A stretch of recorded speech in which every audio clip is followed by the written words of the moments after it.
Sebuah kerajaan yang terlindas, bangkit menjadi mulia dan berbahagia. Oleh Victor T. Houteff, pendeta dari Persekutuan Davidian Masehi Advent hari ke-7. Sabat, 22 Februari 1947. Kapel Gunung Karmel, Waco, Texas. Kita sekarang akan mempelajari buku Yesaya, dimulai dengan pasal yang pertama, dan dilanjutkan sampai dengan pasal yang kedua. Bagian pertama dari pasal 1, sebagai Anda ketahui, membicarakan dosa-dosa dari Israel kuno yang dahulu, sebaliknya bagian kedua dari pasal itu bersama-sama dengan pasal yang kedua, membicarakan dari hal pendirian kembali kerajaan itu di akhir zaman. Masalah yang terakhir inilah yang secara khusus akan kita pelajari pada hari ini. Perintah yang diberikan kepada Nabi Yesaya untuk mencatat dari hal apa yang akan menimpa umat Allah dalam hari-hari permulaan sejarah mereka, seperti juga dalam hari-hari terakhir sejarah mereka itu, dengan cepat membuka kenyataan bahwa Tuhan pada waktu itu tidak saja memikirkan umatnya yang di masa sejarah yang lalu itu, melainkan juga umatnya di masa kita sekarang. Praktik pandangan rangkap yang sama ini terhadap masalah itu, Anda dapat temui dalam seluruh Alkitab. Dalam hubungan ini kita hendaknya bertanya, bagaimanakah catatan mengenai kita sebagai suatu umat? Adakah kita lebih baik ataukah lebih buruk dari orang-orang Yahudi itu? Ini dapat segera diketahui dengan membaca Testimonies Jilid 3, halaman 252 dan 253.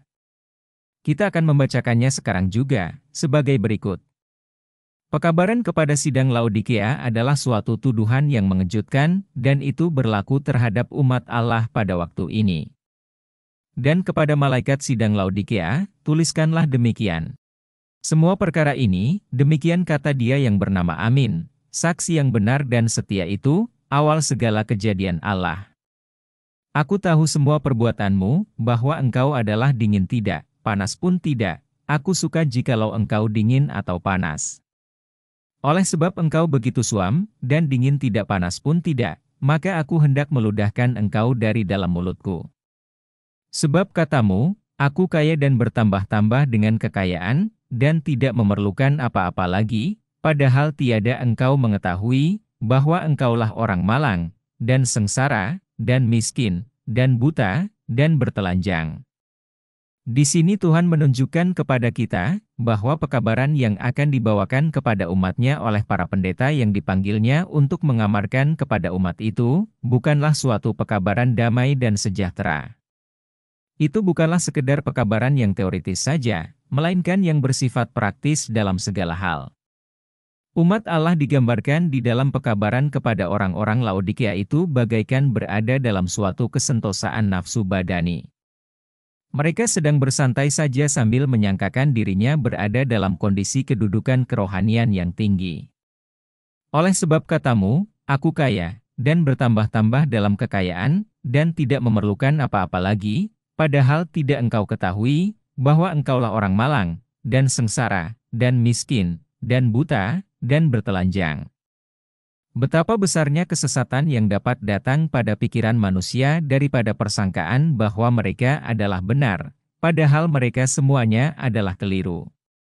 Pekabaran dari saksi yang benar itu mendapatkan umat Allah dalam suatu kesesatan yang sedih betul, tetapi jujur dalam kesesatan itu. Mereka tidak mengetahui bahwa keadaan mereka adalah sangat menyedihkan pada pemandangan Allah. Sementara orang-orang yang diberi amaran itu memuji-muji dirinya, bahwa mereka sedang berada dalam suatu kondisi kerohanian yang tinggi, maka pekabaran dari saksi yang benar itu memecahkan kesentosaan mereka dengan tuduhan yang mengejutkan dari hal keadaan mereka yang sebenarnya, yaitu dalam hal buta rohani, kemelaratan rohani, dan merana secara rohani.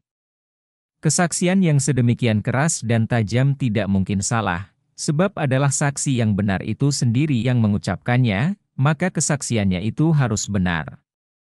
Adalah sulit bagi mereka yang sudah merasa aman dengan pegangan-pegangannya, dan yang meyakini dirinya sendiri telah kaya dalam pengetahuan rohani, untuk menerima pekabaran yang menyatakan bahwa mereka adalah sesat dan memerlukan setiap karunia rohani. Hati yang tidak disucikan itu adalah penipu di atas segala perkara, dan sangat jahatlah keadaannya.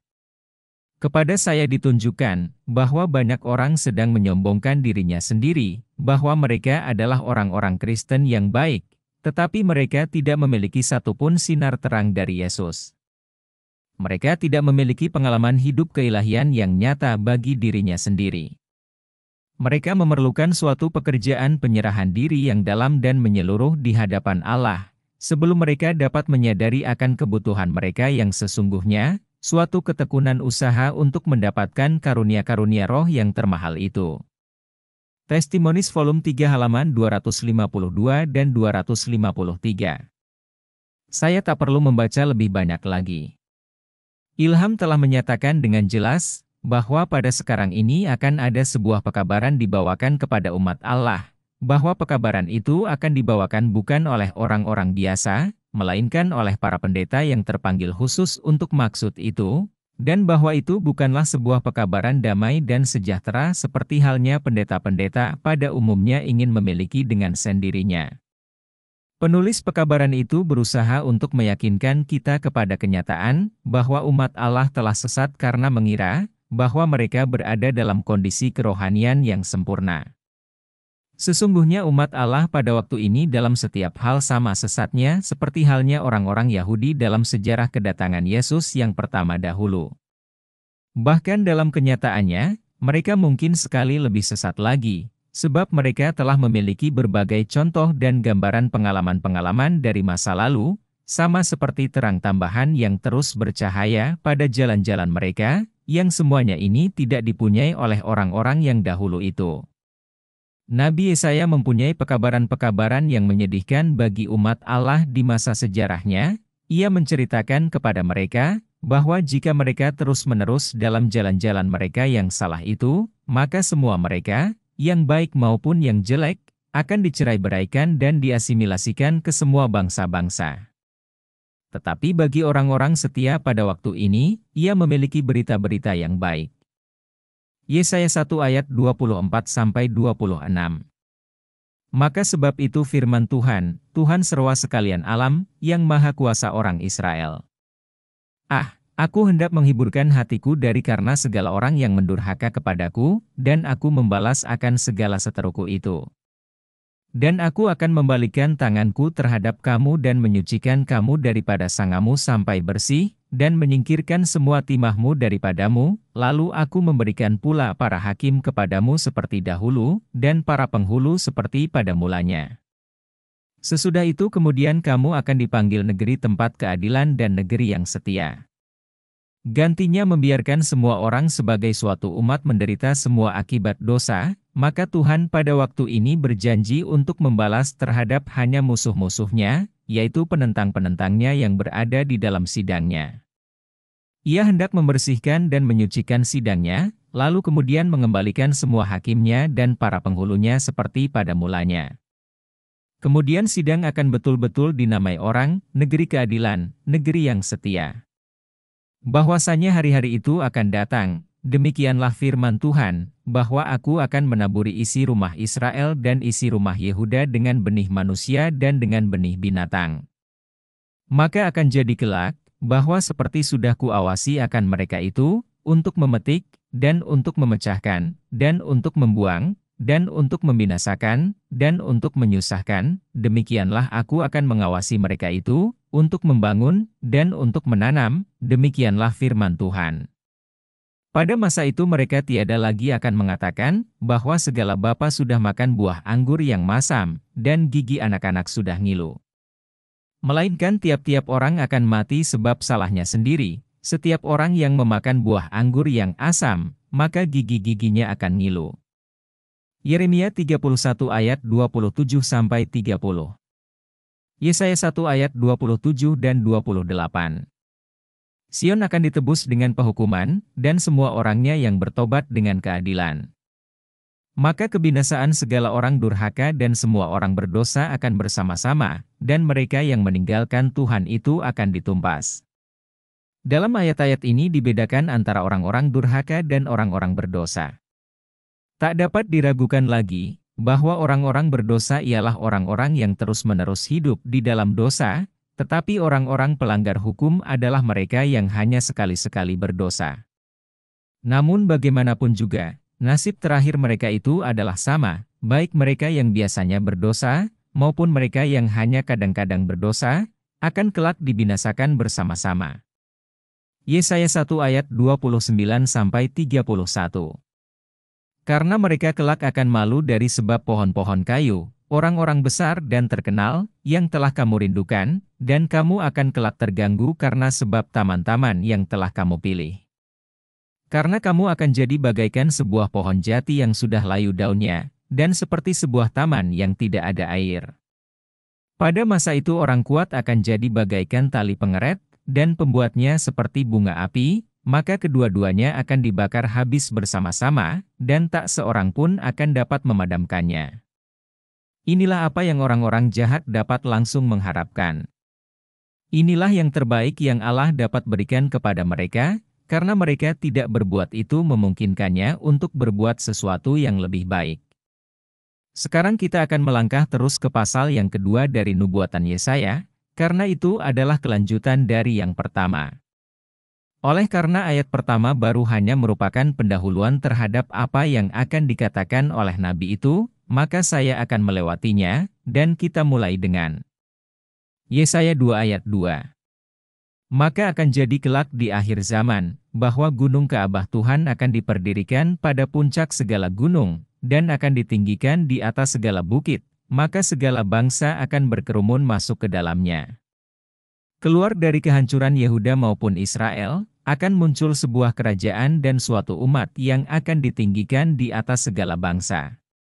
Nabi Daniel juga menyatakan dengan jelas, dalam masa segala raja-raja ini, Allah di surga akan kelak mendirikan sebuah kerajaan yang tidak pernah akan binasa, dan kerajaan itu tidak akan diserahkan kepada bangsa lain, melainkan ia itu akan menghancur luluhkan dan menumpas semua kerajaan ini, dan ia sendiri akan berdiri untuk selama-lamanya. Daniel 2 ayat 44. Perhatikan, bahwa kerajaan yang dibicarakan oleh Daniel itu akan diperdirikan dalam masa raja-raja ini, bukan sesudah masa mereka. Lagi pula, supaya diperhatikan bahwa adalah kerajaan ini juga, sidang yang sudah dibersihkan, yang akan menghancurkan patung yang besar itu. Kepada kerajaan yang akan datang inilah, sidang yang sudah suci, sudah dibersihkan, akan berhimpun segala bangsa.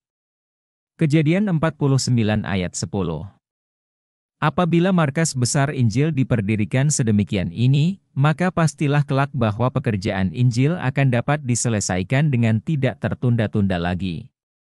Injil Kristus kemudian akan mengumpulkan suatu hasil penuaian yang berkelimpahan, maka orang banyak yang bertobat itu, gantinya mereka menempa pacul-paculnya dan bajak-bajaknya untuk menjadi alat-alat pembunuh manusia, mereka akan menempa tombak-tombaknya dan pedang-pedangnya menjadi alat-alat perkebunan. Gantinya bekerja untuk membunuh, mereka akan berkebun untuk menghasilkan makanan. Nubuatan-nubuatan ini adalah sederhana dan masuk akal, merupakan petunjuk dan alat penerangan. Jelaslah, bahwa Allah tak mungkin menyelamatkan dunia oleh sebuah sidang yang hilang. Pendapat yang sangat tidak masuk akal akan timbul, jika kita bertanya kepada diri sendiri sebagai berikut. Bagaimana mungkin dapat ia oleh perantaraan sidangnya menghantarkan dunia ini keluar dari dosa-dosanya, sementara dosa masih terus berkembang di tengah-tengah sidangnya sendiri? Bagaimana mungkin dapat ia menghantarkan dunia ini kepada semua kebenaran, sementara mereka yang ia gunakan untuk mengajarkan kebenaran yang berkembang sampai kepada kedatangannya, tetap mengira bahwa mereka adalah kaya dan tidak memerlukan apa-apa lagi? Apabila pada kenyataannya mereka sebenarnya kekurangan dalam segala hal, bahkan buta dan bertelanjang, dan bahkan mereka sendiri sedang akan diludahkan. Bagaimanakah dapat ia katakan kepada umatnya yang berada di dalam Babylon, keluarlah daripadanya hai umatku, supaya jangan kamu terbabit dengan segala dosanya, dan supaya jangan kamu ikut kena segala celakanya, jika ia hendak menghantarkan mereka ke dalam sebuah sidang yang di dalamnya masih terdapat dosa. Melihat kepada kenyataan, bahwa sidang yang berisikan dosa dan orang-orang berdosa di tengah-tengahnya adalah sama bahayanya terhadap celaka-celaka seperti halnya Babylon, maka berapa parahkah umatnya jika mereka masih tetap tertinggal di Babylon? Jawaban terhadap semua pertanyaan ini hanyalah sebagai berikut. Harus ada timbul kesadaran terhadap kemelaratan rohani dan kesungguhan untuk mencarikan kebenaran. Harus ada suatu tahap akhir bagi dosa, harus terdapat suatu tempat yang tidak berdosa dan umat, katakanlah sebuah bahtera yang aman, jika kita akan selamanya aman dari celaka-celaka itu. Akan-akan, juga harus disingkirkan sebelum Israel dapat menang merebut negeri itu. Allah yang maha bijaksana itu mengetahui bahwa adalah lebih baik membinasakan musuh-musuh kebenaran yang sedikit jumlahnya itu daripada kehilangan dunia seluruhnya. Semua penghalang harus disingkirkan. Kemudian sidang akan mendapatkan suatu Pentakosta yang kedua.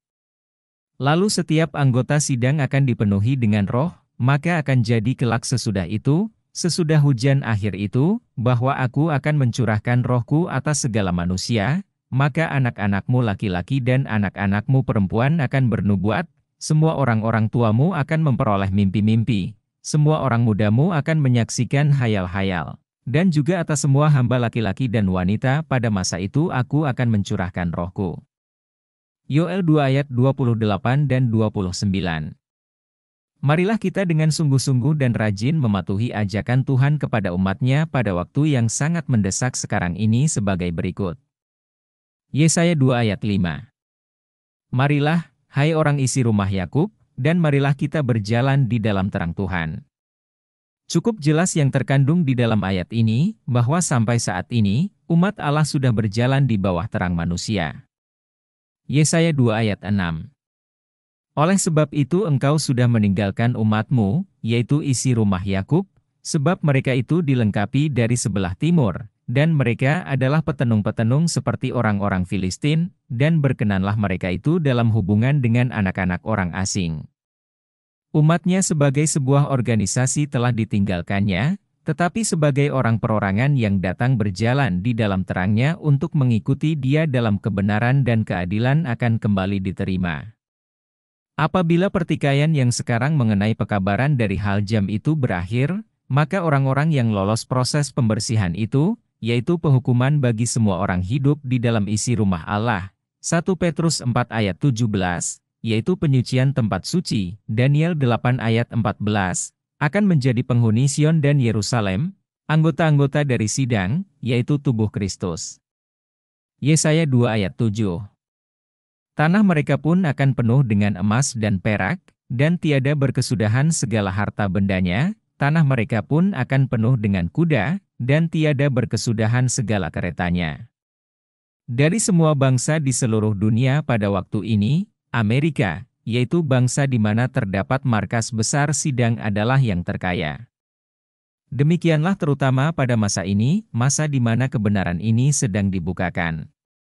Lagi pula, tak ada bangsa lain yang memiliki pemimpin-pemimpin gereja, kuda-kuda, maupun sidang-sidang, kereta-kereta, sebanyak yang dimiliki Amerika. Tak ada bangsa lain di dunia yang bagi setiap warga negaranya tersedia tempat di dalam kereta-keretanya.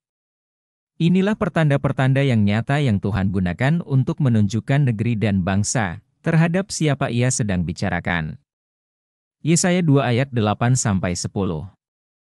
Dan lagi, penuhlah negerinya dengan berhala.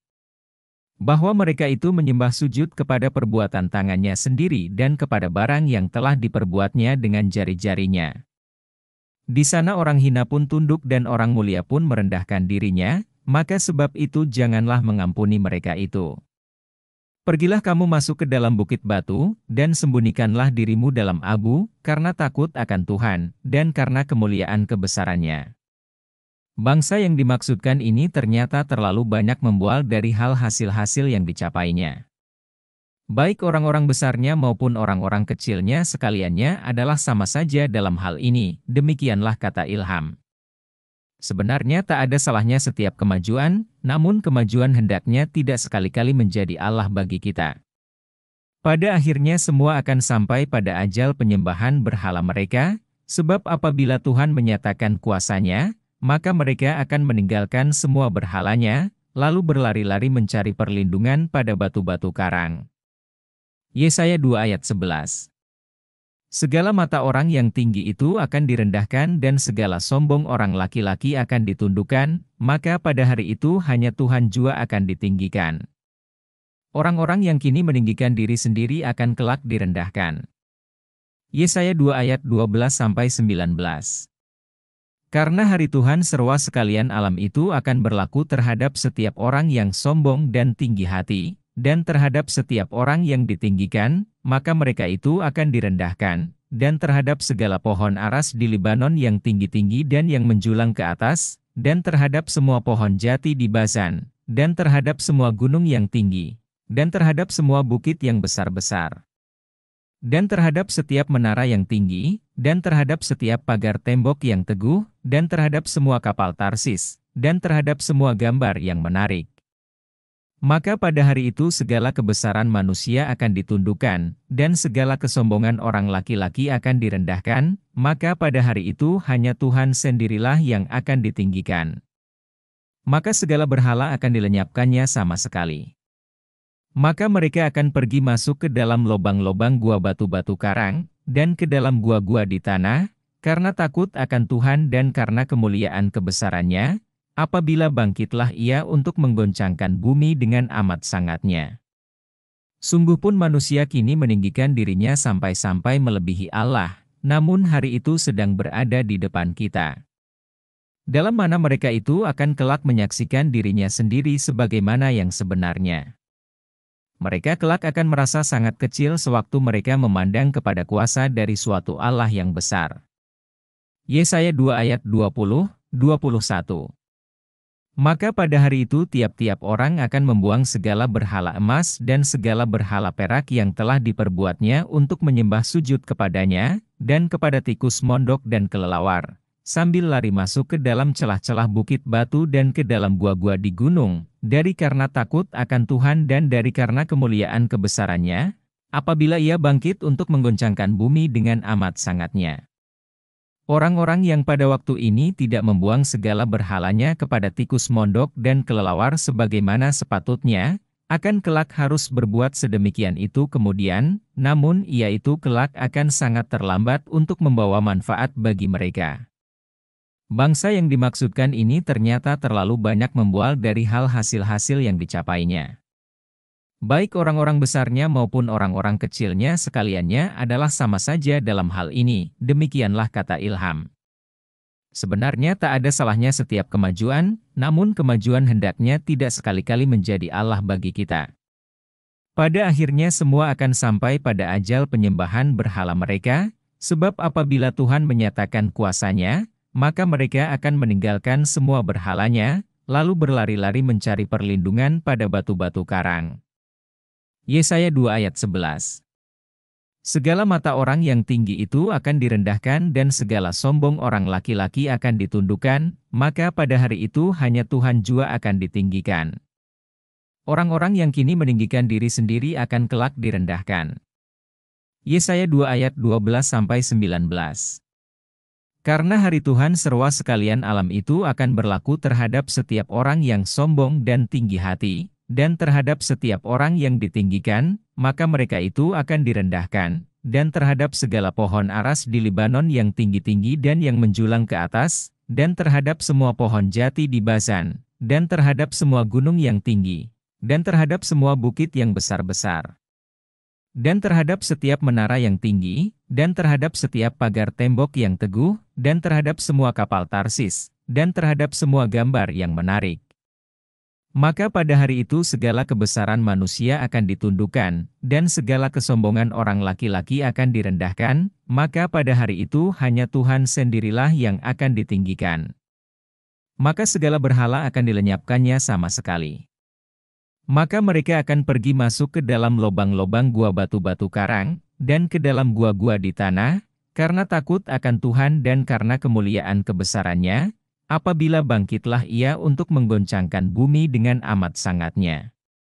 Sungguh pun manusia kini meninggikan dirinya sampai-sampai melebihi Allah, namun hari itu sedang berada di depan kita.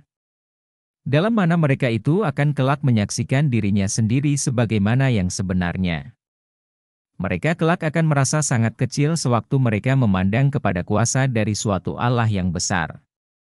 Yesaya 2 ayat 20-21. Maka pada hari itu tiap-tiap orang akan membuang segala berhala emas dan segala berhala perak yang telah diperbuatnya untuk menyembah sujud kepadanya, dan kepada tikus mondok dan kelelawar, sambil lari masuk ke dalam celah-celah bukit batu dan ke dalam gua-gua di gunung, dari karena takut akan Tuhan dan dari karena kemuliaan kebesarannya, apabila ia bangkit untuk menggoncangkan bumi dengan amat sangatnya. Orang-orang yang pada waktu ini tidak membuang segala berhalanya kepada tikus mondok dan kelelawar sebagaimana sepatutnya, akan kelak harus berbuat sedemikian itu kemudian, namun ia itu kelak akan sangat terlambat untuk membawa manfaat bagi mereka. Kita percaya pada penulis-penulis Alkitab bukan karena mereka itu adalah penulis, melainkan karena apa yang ditulisnya. Orang-orang yang menyesatkan itu semuanya adalah orang-orang yang berdoa, sebab iblis mengetahui bahwa makin mereka memamerkan diri dan peribadatannya, makin banyak orang akan jatuh mengikuti mereka. Mereka tidak memiliki apapun yang lain. Kebanyakan orang tidak banyak menaruh perhatian kepada apa yang sesungguhnya dikatakan Alkitab, maka sebab itu tidak mereka ketahui bahwa orang-orang Yahudi yang menyalibkan Tuhan telah menyesatkan umat orang-orang biasa dengan cara banyak berdoa di depan umum. Bahwa tak seorang pun dari nabi-nabi yang berusaha menjual diri kepada umat dengan cara sedemikian itu, bahwa apa yang ingin sekali dijualnya kepada umat bukanlah diri mereka, melainkan Allah dan kebenarannya, bahwa semua mereka sangat hati-hati untuk tidak mempertontonkan dirinya sendiri. Yesus sendiri kembali mengukuhkan teladan yang sama, ia tidak berdoa bersama-sama dengan Nikodemus, ataupun bersama-sama dengan pemimpin muda yang kaya itu, melainkan ia menjelaskan kepada mereka apa artinya kebenaran itu. Tidak ada catatan bahwa ia pernah berdoa bersama-sama seseorang. Namun demikian sebaliknya, saya mengetahui seseorang membuat sebuah ruangan tempat berdoa di sudut dari sebuah tempat mandi umum. Apa saja diperbuat untuk menjual diri sendiri kepada orang banyak, karena itulah yang diharap-harapkan oleh orang banyak dan bukan kebenaran. Adalah karena sebagaimana biasanya, para anggota umumnya cepat mendengar kepada orang-orang yang himbauannya kena pada perasaan mereka, bahwa karena hal inilah, musuh-musuh kebenaran dengan sangat hati-hati dan tekun mencoba untuk menancapkan sesuatu melawan tabiat orang-orang yang membawakan pekabaran dari hal jam itu. Para penentang itu cukup mengetahui bahwa para anggota membuat pilihan mereka hanya karena kepentingan orang-orang yang tampaknya memiliki nama baik, dan bukan karena tekanan dari kebenaran. Karena alasan inilah musuh-musuh kebenaran mengambil manfaat dari kesempatan. Dan begitulah, karena mereka tidak dapat menyangkal kebenaran, maka mereka secara nekat, lalu menggunakan cara-cara kepalsuan orang-orang Farisi dengan mana untuk menjelek-jelekkan tabiat orang-orang, yang orang-orangnya tidak mereka sukai. Walaupun demikian, kita memiliki alasan yang baik bagi kesukaan besar dan hikmah, bahwa kita memperoleh kesempatan untuk hidup di dalam sesuatu hari apabila sesudah keluar dari segala kehancuran Yehuda dan Israel kuno yang lalu, kelak akan muncul sebuah kerajaan dan suatu umat, yang akan ditinggikan di atas semua kerajaan dan bangsa-bangsa di bumi. Apabila markas besar Injil selesai diperdirikan di Bukit Tuhan, maka pekerjaan akan diselesaikan tanpa tertunda-tunda lagi. Kembali, bangsa-bangsa yang bertobat akan menempa semua pedangnya menjadi alat-alat pertanian. Mereka akan berbalik dari berperang kepada bertani. Sesudah sidang Allah melewati proses penyuciannya, maka akan jelas terlihat oleh semua, bahwa sebuah sidang yang sesat tak akan dapat menyelamatkan sebuah dunia yang sesat. Selama masa Pentakosta kedua itu, setiap anggota sidang akan dipenuhi dengan roh, maka sebagai hasilnya, beribu-ribu orang tanpa ragu-ragu akan memeluk kebenaran bagi zaman ini. Janganlah menyia-nyiakan waktu. Hari itu sudah berada di depan kita, apabila kelak orang yang menyaksikan dirinya sendiri sebagaimana yang sesungguhnya. Sesungguhnya, barang siapa yang tidak melepaskan berhala-berhalanya sekarang, mereka akan berbuat juga demikian kemudian, namun seperti yang kita katakan di atas, ia itu akan terlambat untuk membawakan sesuatu manfaat baginya. Sekaranglah waktunya untuk berbalik dari manusia, Dan supaya kita mengambil keputusan-keputusan sendiri sesuai dengan janji, bahwa kepada setiap orang yang menaruh harap kepada Allah dan setiap pencari kebenaran, Allah akan memberikan roh-Nya untuk menghantarkan dia kepada semua kebenaran.